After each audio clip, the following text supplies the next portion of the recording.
Nagbabala ang pag-asa sa mataas na panganib ng life-threatening storm surge sa loob ng susunod na 48 oras dahil sa Tropical Cyclone Uwan. Inaasahang tataas ang tubig dagat at lalakas ang alon sa mga mababang baybayin ng Luzon at Visayas.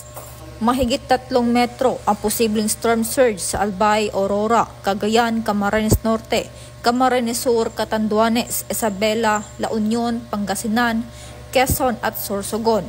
1 hanggang 3 metro sa La Union, Pangasinan at Northern Samar.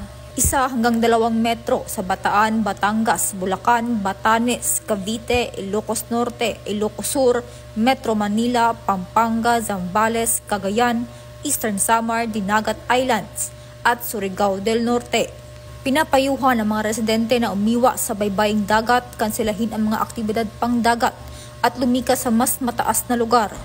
Patuloy na makinig sa mga update ng Pag-asa at magipag-ugnayan sa lokal na DRRMO para sa kaligtasan.